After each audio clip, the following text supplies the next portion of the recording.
धोखेबाज रहा है। जब ये बात दोनों देशों के बीच हुई तो भारत ने अपनी सेना वापस बुला ली और एक बार पाकिस्तान ने भी अपनी सेना वापस बुला ली। जब दोनों सेनाएं नीचे आ गई इस सियाचिन ग्लेशियर से, लेकिन कुछ समय बाद ये हुआ कि पाकिस्तान की जो सेना थी वो घुसपैठिए के रूप में वापस चली गई और इस भारत वाले भी सियाचिन का जो क्षेत्र था उस पर अपना अधिकार कर लिया। इसकी जानकारी बाद में भारत को लगी। भारत को जब इस चीज़ की जानकारी लगी तो भारतीय सेना ने वापस इन पर आक्रमण किया और यहाँ से इनको खदेड़ा और वापस इस क्षेत्र पर क्या कर लिया, अपना अधिकार स्थापित कर लिया। उसी समय से लेकर यहाँ जो निश्चित क्षेत्र है, जो आज 2/3 और 1/3 है, इस क्षेत्र को लेकर दोनों देशों के बीच में विवाद है। ये भी एक सीमा का विवाद है, क्योंकि इस क्षेत्र से पहले तो दोनों देशों की सीमाओं का निर्धारण माना जाता है, लेकिन इसके ऊपर वाले भाग की कोई निश्चित सीमा का निर्धारण नहीं माना जाता है। आपको मेरे हिसाब से ये सियाचिन की बात समझ में आ गई होगी। सियाचिन ग्लेशियर है, यहाँ कुछ भी पैदावार नहीं होती, -48 से 50 डिग्री यहाँ टेम्परेचर रहता है, लेकिन फिर भी भारतीय सैनिक यहाँ डटे रहते हैं। और ये कहा जाता है कि वहाँ इतनी भयंकर सर्दी रहती है कि एक सैनिक को जीवन में एक बार वहाँ सेवा अवश्य देनी होती है, और अगर वहाँ एक बार कट भी जाता है तो वापस घाव नहीं भरता है। तो वहाँ के सैनिकों को किसी भी प्रकार के चोट से बचाए जाने के लिए भी पूरे प्रयास सेना की तरफ से किया जाता है, और बहुत पैसा वहाँ खर्च होता है, और बड़ी विषम परिस्थितियाँ इस क्षेत्र में हैं। आज भी ये भारत और पाकिस्तान के बीच में विवाद का विषय है। अगला विवाद अपन बात करना चाह रहे हैं, सरक्रिक विवाद। सरक्रिक विवाद ये भी भारत और पाकिस्तान की सीमा पर ही है। सरक्रिक विवाद क्या है, देखिए, मान लो अपना ये गुजरात वाला क्षेत्र है यहाँ से, ठीक है, समझ में आ गई बात आपको। इस गुजरात वाले इस क्षेत्र में कच्छ का जो क्षेत्र है, कच्छ, और इधर पड़ जाता है पाकिस्तान का सिंध प्रांत। ये मुद्दा केवल आज का ही नहीं है, आज़ादी से पहले का है। इधर तो पड़ता है सिंध प्रांत, किसका, पाकिस्तान का, और इधर भारत का पड़ता है कच्छ वाला क्षेत्र।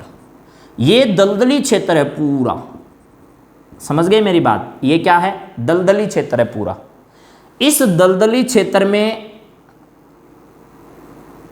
और नीचे रह गया आपका अरब सागर, अरब सागर, एक रह गया खंबात की खाड़ी इधर। तो ध्यान से सुनिएगा, ये दलदली क्षेत्र होने की वजह से यहाँ कोई एक निश्चित सीमा का निर्धारण नहीं किया गया है। आज़ादी से पहले आधा एक सिंध प्रदेश हुआ करता था और इधर एक कच्छ का क्षेत्र हुआ करता था। दो अलग अलग, जैसे आज राज्य होते हैं वैसे राज्य होते थे। इन दोनों राज्यों के बीच में भी पहले विवाद चलता था इस क्षेत्र को लेकर, और आज़ादी के बाद ये सिंध वाला क्षेत्र पाकिस्तान में चला गया और ये कच्छ वाला क्षेत्र भारत में आ गया। तो ये जो मुद्दा था, इस पर पाकिस्तान तो कहता है हमारा अधिकार है और भारत कहता है हमारा अधिकार है। वैश्विक दृष्टि से ये महत्वपूर्ण इसलिए है कि यहाँ समुद्र में जब मछुआरे मछली पकड़ने के लिए जाते हैं तो पाकिस्तान वाले जो नेवी के लोग हैं वो उनको गिरफ्तार कर लेते हैं और अपनी जेलों में ले जाते हैं। इस बात पर भारत हमेशा आपत्ति जताता है, और ये जो सीमा का निर्धारण है वो यहाँ ये दलदली समुद्र का क्षेत्र होने के कारण नहीं किया जा सकता, क्योंकि कभी ये क्षेत्र ज्वार भाटे के कारण ऊपर उठ जाता है तो कभी ये क्या हो जाता है, नीचा चला जाता है। इसी वजह से ये सरक्रिक जो है वो एक अंग्रेज अफसर था, सरक्रिक। उस सरक्रिक के नाम पर इसका नाम भी क्या रख दिया गया, सरक्रिक रख दिया गया। बात समझ में आ गई प्यारे बच्चों। अंतिम विषय पर आज आपसे पाकिस्तान वाली सीमा पर मैं बातचीत कर रहा हूँ, और ये अंतिम बात बता रहा हूँ। ये है सिंधु जल समझौता, या सिंधु विवाद कह दो चाहे इसको। सिंधु विवाद क्या है, इस पर भी अपन बातचीत कर लेते हैं थोड़ी। भारत और पाकिस्तान के बीच में है ये विवाद भी। जम्मू कश्मीर वाले क्षेत्र से, ये मान लो आपका जम्मू कश्मीर वाला क्षेत्र है इधर भारत में, इसमें से इधर होकर कुछ नदियां बहती है। जैसे ऊपर आपकी बहती है सिंधु नदी, समझ में आ गया प्यारे बच्चों, सिंधु, और यहां लिख देता हूं सिंधु, झेलम, झेलम, चिनाब,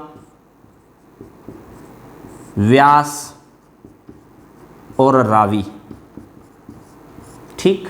ये सब नदियां भारत से होकर बहती है, लेकिन ये अपना पानी कहां ले जाती है? पाकिस्तान में ले जाती है। पाकिस्तान में पानी ले जाती है। आज़ादी के बाद जब बार बार पाकिस्तान फड़फड़ाने लग गया तो भारत ने क्या किया? इन सब नदियों का पानी रोक दिया। क्या कर दिया? इन सभी नदियों का पानी भारत ने रोक दिया जब पाकिस्तान ने अपने नापाक इरादे दिखाए। तो पाकिस्तान भागकर गया विश्व बैंक के पास। किसके पास गया? विश्व बैंक के पास। और विश्व बैंक की मध्यस्थता से भारत और पाकिस्तान के बीच इस सिंधु नदी और अन्य नदियों के जल को लेकर एक समझौता करवाया गया, जिसमें यह कहा गया कि ऊपर वाली 3 नदियां हैं, इनका 80% पाकिस्तान को पानी मिलेगा और 20% भारत को मिलेगा। नीचे वाली 3 नदियों में 80% जल तो मिलेगा भारत को और 20% जल मिलेगा किसको? पाकिस्तान को। लेकिन आप लोगों को मालूम है, जब भी दोनों देशों के बीच में कोई विवाद होता है तो यही कहा जाता है कि हम किसका पानी रोक देंगे? सिंधु का पानी रोक देंगे। तो इसमें निश्चित भी आप लोगों को भी मालूम है, देखो जब ज़्यादा बारिश होगी तो भारत इन नदियों को खोल देगा, पाकिस्तान में बाढ़ आ जाएगी।